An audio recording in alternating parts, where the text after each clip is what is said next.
So now the question comes is, what is education? Итак, первый вопрос, который возникает, что же такое образование? Russian. No, speak whatever everybody likes. Speak Swahili.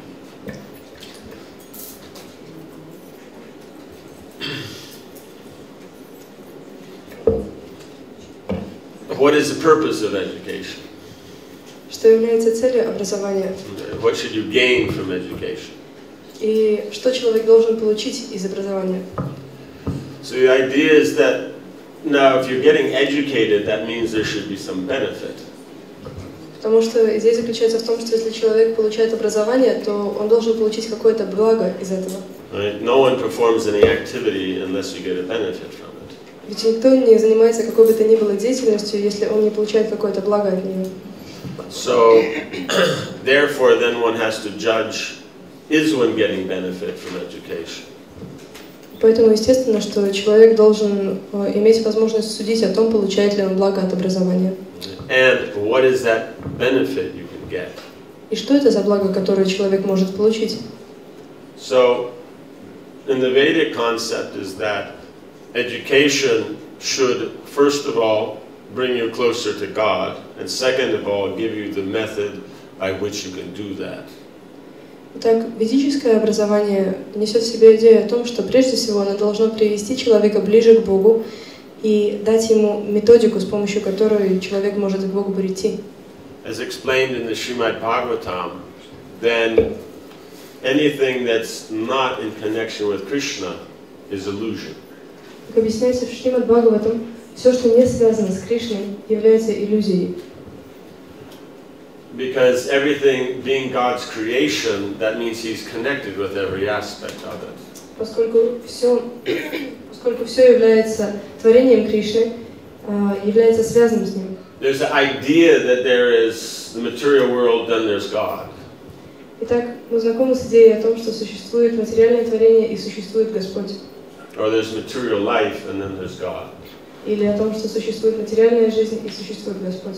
But since everything has come from God, everything is created by Him, then all there is actually God. Однако, поскольку все исходит из Господа, все, что существует, создано им, то можно сказать, что все сущее есть Бог. There isn't something else. И что ничего, кроме Господа, не существует. So what you have is there's God and then there's illusion. Итак, то, что мы имеем на самом деле, это Господь и иллюзия. Illusion means we don't see the connection with what we see and God. И иллюзия это заключается в том, что мы не видим связи между тем, что находится перед нашими глазами, и Господом. Krishna is making the point is that whatever means everything is Him, because before the creation only He existed. He has created everything, and after the creation, all that will be left. Кришна утверждает, что Он присутствует, Он является всем сущим, поскольку до того, как все начало существовать, Он уже существовал. Затем Он создал все, и когда все перестанет существовать, Он останется. Therefore, anything in this world that you see that you think is of value, that is Krishna. Поэтому все, что вы видите в этом мире, все, что вам кажется ценным, это и есть Кришна. Right? Not something else. А не что бы то ни было иное. So the idea that any experience you get, anything that you feel is important, anything that you work for or strive for is something other than Krishna, that's illusion. И поэтому мысль о том, что то, что вы делаете, то, ради чего вы работаете, то, к чему вы прилагаете усилия, то, что для вас ценно, что это что-то иное, а не Кришна, такая мысль ошибочна. Right? In other words, God's not just another opinion. Другими словами, Бог это не просто другая точка зрения, another option. Какой-то другой вариант, другой подход. Means there's only God. То есть то, о чем мы говорим, это то, что существует только лишь Бог. Then it's a matter of whether you want to recognize that or not. И дальше все зависит только от того, хотите ли вы, готовы ли вы принять это, заметить это или нет. So education should be to establish or to how we can understand how to see like this. Итак, образование предназначено для того, чтобы научить нас видеть жизнь таким образом. Right? How to, in all the aspects of our life, to see the Lord. Как во всех аспектах нашей жизни видеть Господа. That is education. Это и есть образование. Anything else actually is illusion. А все остальное в действительности не что иное, как иллюзия. It may make you money, it may pay the bills, but what are you paying the bills for? Это может позволить вам заработать деньги, это может помочь вам оплатить счета, но для чего вы оплачиваете счета? And if we say we have to live, если наш ответ «ну жить-то надо», what is the accomplishment of that living? то ответьте мне, в чем смысл такой жизни? Breathing is going on. Ведь мы продолжаем дышать. So Bhagavatam says, you know, the bellows. You know bellows? Yeah. The bellows are breathing. В Бхагаватам говорится, что меха на инструментах, они тоже дышат. Right? The animals are eating and sleeping and producing more animals. И животные также едят, также спят, также продолжают свой род. So, what is special? Так что же особенного? Right? What's the difference? В чем разница? Some animal looks very plain, someone has a little bit more spots or stripes. Какое-то животное выглядит более одноцветным, какое-то животное на своей шерсти носит какие-то точечки или полоски. Like birds, you know, their hair stands up on the top, right? У птиц, например, их отличительная особенность в том, что у них эхолот на голове стоит. And they don't even have to use gel. И им для этого даже гель не надо использовать. Right? So, you know, who's doing better off? They look cool with no money.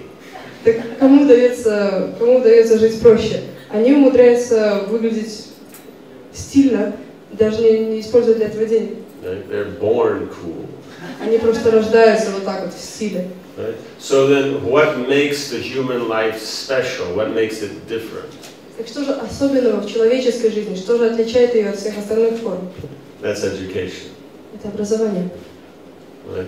So then, in education, basically you have 3 stages.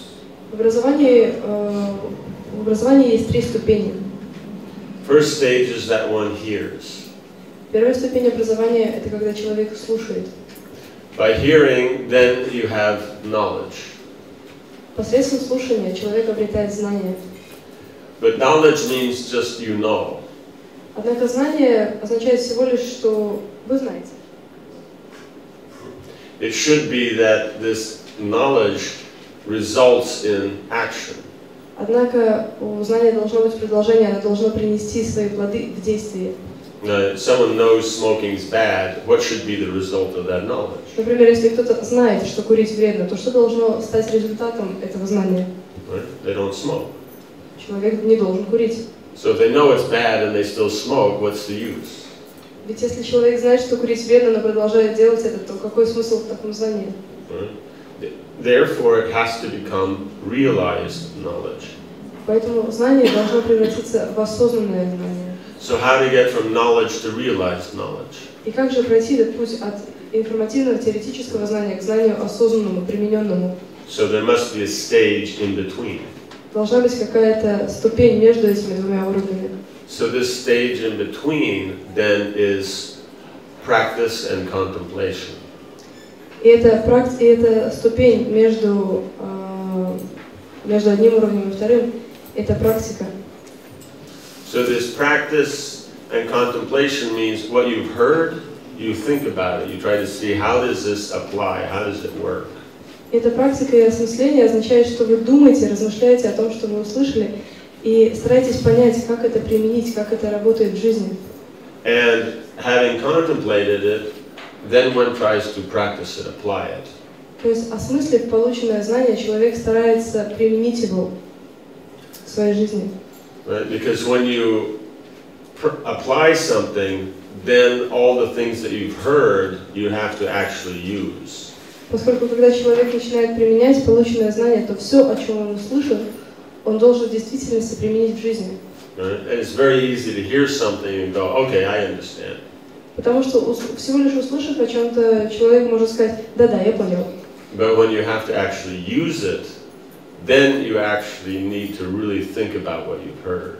Но лишь когда вы начинаете использовать полученное знание, лишь тогда вы по-настоящему начинаете размышлять о нем так, чтобы осмыслить его. Right. So this process, when you contemplate, you can better practice, and when you practice, then it gives you more to try to contemplate. Итак, когда вы стараетесь применить то, что вы узнали, вы начинаете больше думать об этом, осмыслять это глубже. И с более глубоким осмыслением приходит более осознанная практика. Therefore, the process of contemplation and practice, that brings what you've heard or knowledge to realization. Итак, именно процесс осмысления и применения полученной информации – это и есть то связывающее звено между знанием теоретическим, информативным и знанием осознанным и примененным. So, therefore, then, during these courses that will be happening, then we should pay attention here very nicely. И поэтому в течение курсов, которые вам предстоит пройти, вы все должны быть очень внимательны и слушать очень внимательно. And since we want to be able to realize what we are hearing, that means then you need to practice.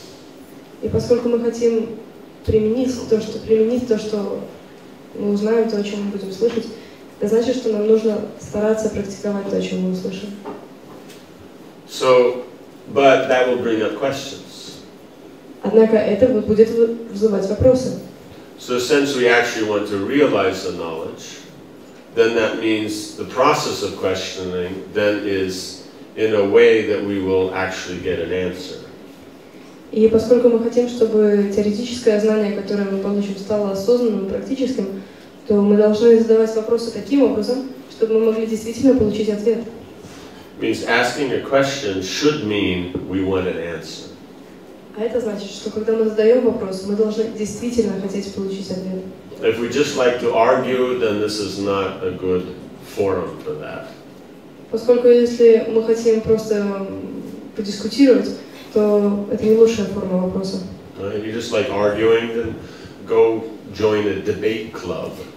Если вам нравится аргументировать как-то свою точку зрения, скажем, просто вести дебаты, то можно присоединиться к какому-то клубу, который специализируется в этом. So the process is then submissive inquiry. Поскольку в данном случае процесс, необходимый для достижения нашей цели, это слушание с готовностью принять. Means we have a body of knowledge that we have heard. Это означает, что есть какой-то объем знания, который мы услышим. We want to know how to apply that knowledge. И мы хотим узнать, как применять это знание. Therefore, we will inquire in a proper way. И поэтому мы будем задавать вопросы в надлежащем настроении. And then we will apply it. И затем мы будем применять полученные знания. Right? Now, in the process of application, we may make mistakes. И что касается процесса применения полученного знания, мы можем совершить ошибки. But that's not a problem. Но в этом нет ничего плохого. The problem is if we make mistakes and we think that's good. Проблемы начинаются, когда мы делаем ошибки и думаем, что мы делаем все правильно. Right? So we practice, we may make mistakes, but we have that determination, and by that determination, then it will become good, it will become right. Итак, мы можем стараться применять полученное знание, совершая какие-то ошибки, однако благодаря нашей решимости достичь результата мы постепенно придем к тому моменту, когда у нас все будет получаться правильно. So today we will be, this is the beginning of this educational process that is being, how do you say, the only thing that comes to mind is brought to you by, that is being presented by the teachers of the Bhaktividya Academy. Итак, сегодня мы лишь приступаем к тому образованию, курс которого вы пройдете под руководством учителей из Академии Бхактивиданты. So we will start off with an auspicious yajna, deity worship yajna. И мы начнем этот курс с благоприятной яги поклонения божествам. Right, so the element of ritual, then that's very much part of human existence. Этот элемент ритуала является очень важной частью именно человеческой жизни, человеческого бытия. Right, through ritual, then we feel that something is accomplished.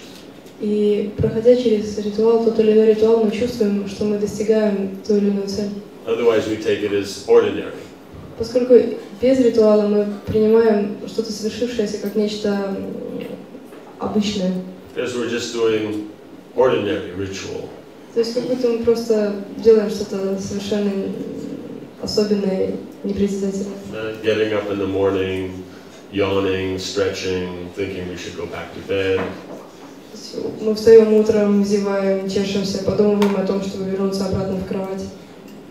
Getting up, stumbling into the bathroom, looking in the mirror, trying to figure out, is that us or is that someone else? Мы идем в ванну, смотрим в зеркало, пытаясь понять, это я или это все-таки кто-то другой.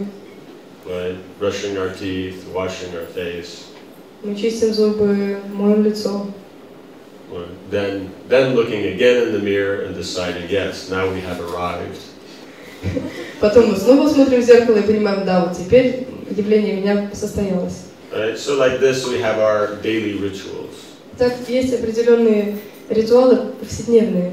So for something to be significant, generally it means the ritual must be different. И чтобы начать что-то особенное, мы должны провести особенный ритуал. Therefore, in the Vedic system, there are rituals, therefore, that are connected with education, with self-realization, with upliftment. И поэтому в ведической культуре существуют ритуалы, связанные с образованием, с развитием себя. And then we understand, okay, here's something out of the ordinary.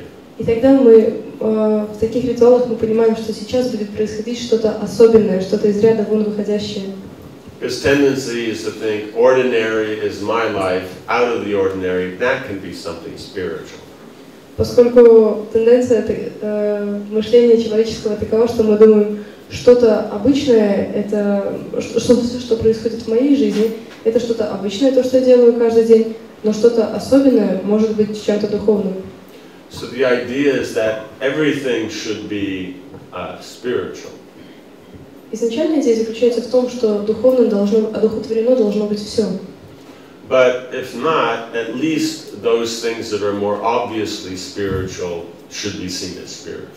Но, по крайней мере, если это не удается, то, по крайней мере, те начинания, которые совершенно очевидно духовны по своей природе, они должны быть подчеркнуты, чтобы мы могли их видеть в таком свете.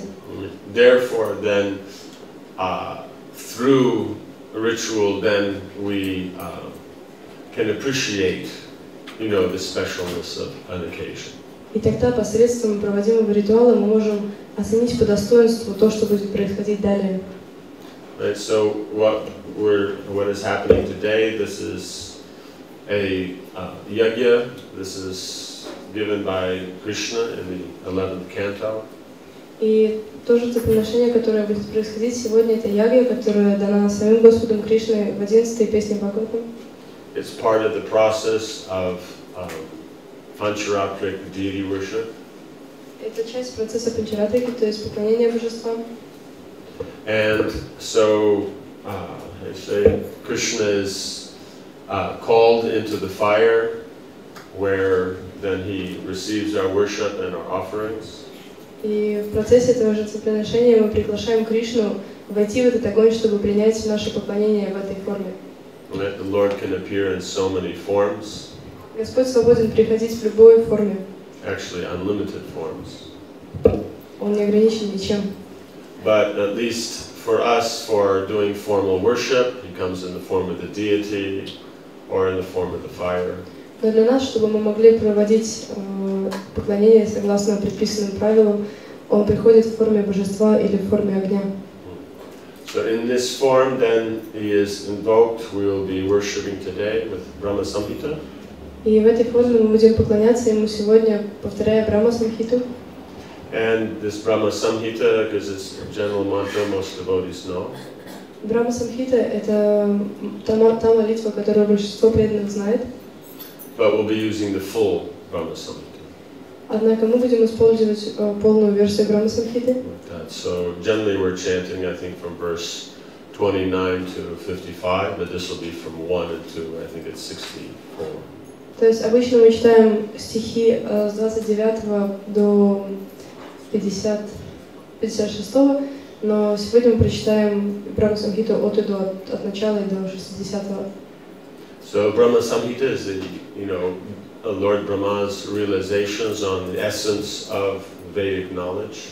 И Брахма Самхита — это то, как Господь Брахма, это молитва, которую произнес Господь Брахма, осознав самую суть ведического знания.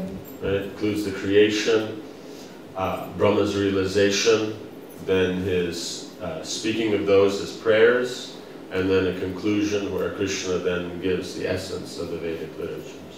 И в Брахма Самхите говорится о нашем творении, о том, как Брахма осознает суть ведического знания, и в конце Кришна также подводит итог этому. So that will be how we'll begin the seminars. It will also be how we will close them. И с этой яги мы начнем семинар, и ею же мы наш семинар закончим. Right? There's a Vedic concept of principle of sampat, which means you begin with transcendental sound, you end with transcendental sound, and then everything in the middle also is transcendental sound. Это ведический принцип, который подразумевает, что любое начинание вы начинаете с ведического звука, и ведическим звуком вы заканчиваете то, что вы начали. И тогда все то, что происходит между этими двумя звуками, также является трансцендентным. By transcendental sound before, then you are able to, have the qualifications or understandings to take part. Произнося или слыша этот трансцендентный звук в начале, вы становитесь, вы обретаете необходимые качества для того, чтобы приступить к этому трансцендентному процессу. And then by transcendental sound at the end, one is able to remember and apply what one's heard. И слыша ведический звук, этот трансцендентный звук в конце, человек получает благословение для того, чтобы помнить и понимать то, что он услышал. So here in this yajna, then in the middle of the kund, that's where the fire will be worshipped, the Lord will be worshipped. И посреди зала вы видите кунду, это то место, где Господь в форме огня будет принимать поклонение. Then in one of the pots, that's where then the Lord is installed also for worship. И один из горшков — это то место, где куда Господа призывают, чтобы Он принял это поклонение. And the rest of it is for decoration to make it nice. А все, что вокруг, это украшения, которые позволяют сделать эту кунду более привлекательной. It's a festival, so then it should be pleasant. Поскольку это праздник, и все, что мы видим, должно радовать глаз. It's not a barbecue, that's not why all the fruits and vegetables are there. Это не шашлык, чтобы не приспособление для жарки шашлыка, чтобы мы не поэтому там разложили фрукты и овощи. As some academics would conclude. Как могли бы заключить люди, подходящие к этому с академической точки зрения. Some ritualistic cooking of dinner. Такое ритуалистическое приготовление ужина. Any questions? Есть какие-то вопросы? Starting by Vedic sound and finishing by Vedic sound, can it be anything or is it something specific? Can it be anything or is it something specific? Начинать с ведического звука и заканчивать трансцендентным звуком. Звук может быть любой или это какой-то конкретный звук? What do you mean by anything? Что вы подразумеваете по слову что угодно? Well, Vedas contain a lot of mantras and Lord has unlimited names. And probably we can identify something beyond Lord's names that is also spiritual, like beyond Lord's names, like Gopi names. But why is that beyond the Lord? В Ведах содержится множество трансцендентных понятий, слов, в частности, имена Господа безграничны. И кроме имен Господа существуют также имена Гопи, которые также трансцендентны. Actually, devotees. Devotees, because there's nothing beyond Krishna. И сейчас обсуждается имена преданных и гопи, они вне Кришны или они все же включены в это? Krishna is eternally manifest in himself, his internal potency, the external potency, and the jivas. There's nothing beyond Krishna. Кришна вечно проявлен в своем имени, в своей внешней энергии, в своей внутренней энергии и в дживах, в душах, поэтому не существует ничего вне его. But Krishna, even though he's expanded as everything, is still beyond everything. Но вот Кришна, несмотря на то, что он присутствует во всем, в то же время находится вне всего. So the only thing beyond is Krishna. Поэтому единственное, что может быть вне, everything else is connected to Krishna. А все остальное пребывает в нем. Right? So therefore, if we're talking about going beyond, we talk about Krishna. Поэтому, если мы говорим о том, чтобы быть вне, о чем-то, что находится вне чего-то другого, то это может быть лишь Кришна. So traditionally, Omkara is used. Отвечая на ваш вопрос, обычно мы используем звук Омкара, because it contains the complete concepts of Godhead. Поскольку он несет в себе полную концепцию Господа. Right? A is the Supreme Lord, U is his internal potency, M is the jivas. A-U-M. A is Krishna, U is the internal potency, M is the jivas. И в этих трех буквах, составляющих Омкару, А это сам Господь, О это его внутренняя энергия, и М это дживы. Right? So, therefore, these qualities are there. So, Hare Krishna also contains all those elements. То есть все эти три элемента присутствуют в звуке Омкары, и все эти три элемента присутствуют в мантре Харе Кришна. So, both these mantras will be used. Поэтому мы будем использовать обе эти мантры. And then something that expands upon that, then the Purusha Shukta, or in this case Brahma Samhita, then they give further,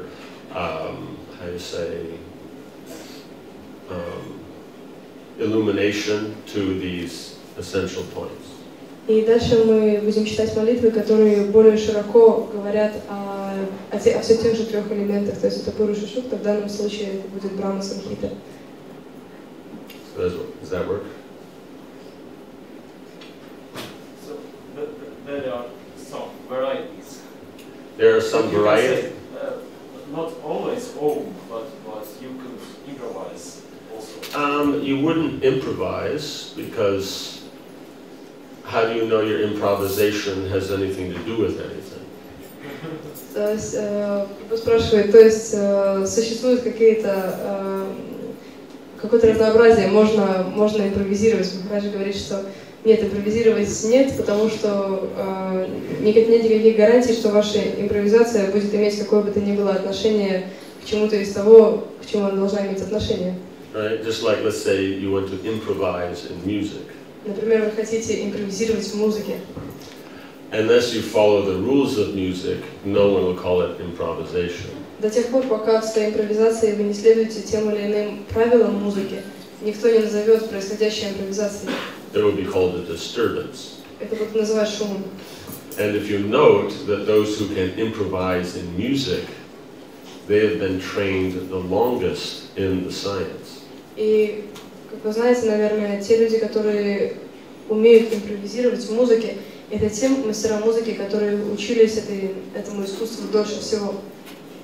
Those who are trained just how to play music, they can play music.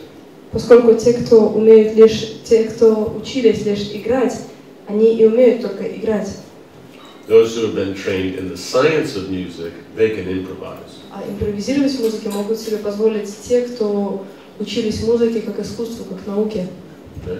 So that means those who are trained in the science of the Vedic literatures and the process of Krishna consciousness, the process of yajna, then they know how within that scope what mantras to use and what not to use. Таким образом, те люди, которые получили должное образование в сфере проведения яги, в сфере физического знания, сознания Кришны, они знают, каким образом, в каких пределах они могут импровизировать, какие мантры они могут использовать в рамках этих правил. So it's not speculative. Таким образом, это не может быть спекулятивно. Yes. Maharaj, could you kindly explain what's the importance of Sanskrit? Because and the difference when one is chanting these verses in Sanskrit, not understanding Sanskrit properly, and when one is chanting translated versions of these verses, understanding, but then it's not Sanskrit. Короче, могли бы быть так добры и объяснить, в чем, какова важность повторения молитв на санскрите? Ведь если человек повторяет мантры на санскрите, не зная санскрита, он повторяет неосознанно. А если человек повторяет молитвы на родном языке, то он понимает, о чем идет речь, но тогда нет санскрита. You left out two options. Есть еще два варианта, которые вы не упомянули. Chanting Sanskrit and understanding. Повторять санскрит и понимать, что вы говорите. And chanting translated in the local language and still not understand. А еще вторая опция — это повторять на родном языке и все равно не понимать, о чем идет речь. So the point is that it's supposed to connect you to the Lord. Смысл повторения мантры на санскрите заключается в том, чтобы соединить душу с Господом. So if it's either through experience or through how you say understanding or realization, it doesn't matter. И происходит ли это соединение с Господом посредством личного опыта или понимания или осознания, способ не так важен. The point is the element of it's connecting you to the Lord. Важен этот элемент того, что соединяет вас с Господом. So the Sanskrit is in poetry. Санскрит, молитвы на санскрите написаны поэтически. So it very pleasantly and nicely says what needs to be said, and it gives you a particular experience. И произнесение этих молитв очень приятно на слух, и оно дает человеку определенный опыт. Right? Just like poetry, you can read, it gives an effect. Как, например, если вы читаете какие-то поэтические произведения, то это имеет определенный эффект. But prose, unless it's read in a dramatic reading, it doesn't really give an emotional effect. В то время как проза, если ее не читают так театрально, с таким драматическим эффектом, она не дает такого эмоционального опыта. So poetry is very effective for getting across the point and, how you say, generating the emotional response that goes with that point. Поэтому поэзия очень сильна в том, чтобы донести необходимую информацию и в то же время дать нужный эмоциональный посыл, который будет эту информацию сопровождать. So, therefore, the Sanskrit is used. Поэтому мы используем санскрит. Plus, as a language, the syllables in that is a spiritual, of spiritual origin. It is purifying. Более того, санскрит — это тот язык, все звуки и буквы, которые имеют духовное происхождение, и таким образом его произнесение очищает. Each syllable in Sanskrit actually means what it's talking about. Поскольку каждый звук на санскрите, каждый слог на санскрите несет в себе именно то значение, которое он описывает. Right. But nowadays, in much of the present languages, the word and the object are very much separated. В наше время в большинстве современных языков слово и объект, который слово описывает, очень отделены друг от друга. That makes sense. Means, in other words, language is for communication. Другими словами, язык — это средство общения. So, in communicating, exactly what is to be said should be able to be delivered. И в общении очень важно, чтобы то, что мы говорим, означало именно тот предмет, который мы обсуждаем. So, Sanskrit then, everything about its grammar and structure and vocabulary is all directly in connection with the Lord. И вся грамматика, вся структура, строение слов и фраз в санскрите непосредственно связана с Кришной. And everything is describing the situation in which there will be an interaction. Все описывает ту ситуацию, в которой будет происходить общение. No? You always have your subject and your object, and they're connected by a verb. Ведь всегда есть субъект, есть объект, и они связаны словом. So action connects everything. Таким образом, действие связывает, является связующим звеном для всего. Everything else is simply describing the situation, the cause of the situation, the result of the interaction. You know, in other words, things around the relationship.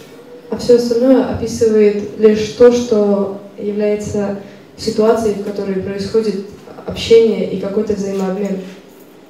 So in this way, then, Sanskrit is most excellent at that. Таким образом, санскрит это это превосходный язык, наилучший язык для той ситуации, в которой находимся мы сейчас. So even if we understand or don't understand, it still has its purifying effect. И таким образом, понимаем мы или не понимаем санскрит, санскрит сохраняет свое очищающее действие, он продолжает нести это действие. Then you have the other aspect of that.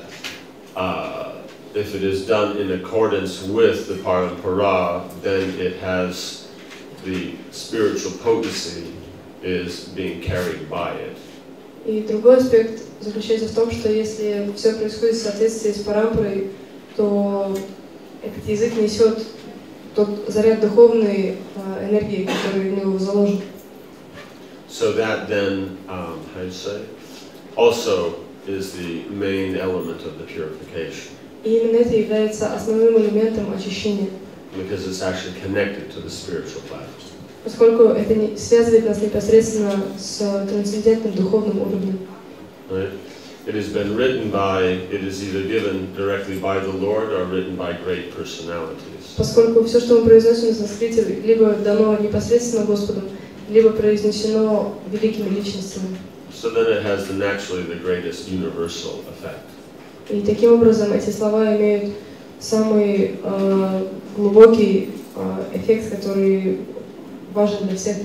So if you study these things in your own language, then that's good. И таким образом, appropriate. Если вы изучаете то, о чем говорят санскритские молитвы на своем родном языке, то это очень хорошо, и это следует делать. But the rituals then are done in the original sense. Однако все ритуалы проводятся на языке оригинала, то есть на санскрите. Does that make sense? Because even if, yeah, okay. One last thing is in the Brahminical culture when we come to education. Brahminical culture, да? Concerning education. И еще стоит упомянуть о брахманической культуре, когда мы в контексте разговора об образовании. That amongst Brahmins, then knowledge is the actual basis of seniority. Когда мы говорим об обществе браманов, то там показателем уровня человека является именно его образование. For Kshatriyas, it's influence. Скажем, если речь идет о кшатриях, то там решающим показателем является влиятельность. Vaishyas, it's wealth. Если мы говорим о вайшьях, то там главный показатель это богатство. And among Shudras, it's age. А если мы говорим о шудрах, то там самое главное это возраст. Therefore, amongst Brahmins who has knowledge, they are the senior. Поэтому среди браманов старшим считается тот, кто обладает наибольшим знанием. You have a story of Markandeya Rishi. Есть история о Маркандее Риши. When the dissolution happens, Markandeya Rishi does not die. He, just floats around in the dissolution waters until the next creation. Когда уничтожается все творение, Маркандея Риши не умирает. Он остается и пребывает в этих водах уничтожения, ожидая следующего творения. So basically, the only ones more senior than Markandeya would be Lord Brahma or Narad Muni, this class of personalities. Поэтому единственными, кто могут быть по возрасту старше Маркандея Риши, это Господь Брахма или Нарада Муни, то есть такие личности. So one day Markandeya Rishi was giving a lecture to all the assembled sages. И однажды Маркандея Риши давал лекцию всем собравшимся мудрецам. And then suddenly Markandeya Rishi stood up. И вот вдруг Маркандея Риши встал. So then all the sages who couldn't see who was coming, they figured Markandeya is standing up, then it has to be Lord Brahma or Narad Muni or someone is coming into the assembly. So then they also stood up and turned around. И все мудрецы, присутствовавшие на этой лекции, они подумали, что раз Маркандея Риши встал, то, видимо, к ним приближается, со спины они не могли его видеть, приближается Господь Брахма или Нарада Муни, или кто-то из таких личностей, и они также обернулись. When they turned around, they saw Parasara Muni. И обернувшись, они увидели Парашара Муни, who was only 9 years old. которому на тот момент было 9 лет. Right? So especially Indian kids, when they're young, they're very small. И особенно индийские дети, когда им 9 лет, они очень миниатюрны. Right? So then they're bewildered. How is this that Markandeya, who's the senior most of all the rishis, is standing up for Parasara Muni, who is only a 9-year-old kid? И все собравшиеся были поражены, как Маркандея Риши, старший из всех мудрецов, почему он встал, приветствуя Парашара Муни, который был 9-летним ребенком.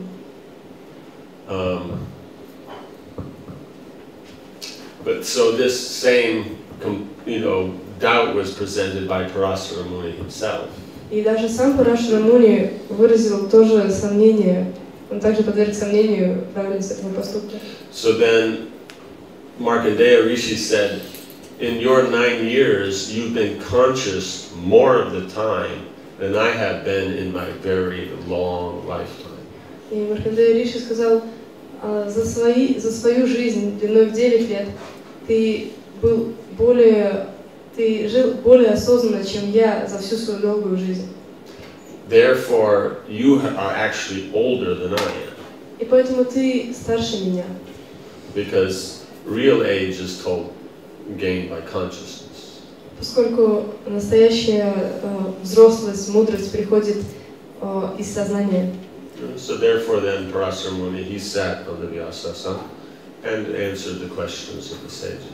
И тогда, приняв этот ответ, Парашара Муни зашел на Вьясасану и ответил на вопросы мудрецов.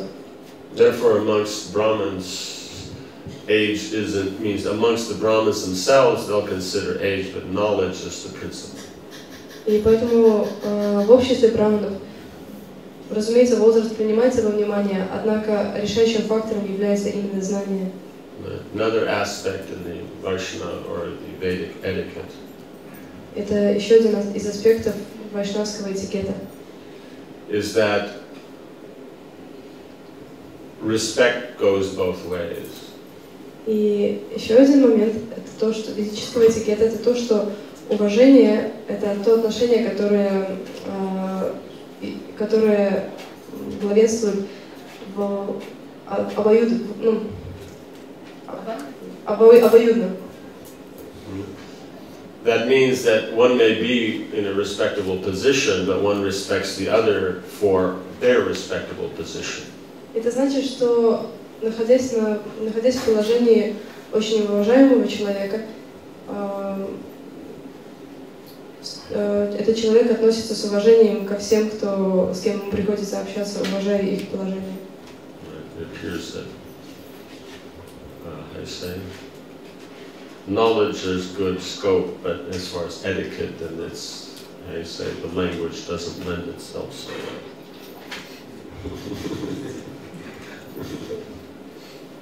It's like in Chinese, there's no word for God. Yeah. No, I guess it's not about the language, it's the moment about the translator. I guess at the moment it's not so much about the language, maybe about the translator.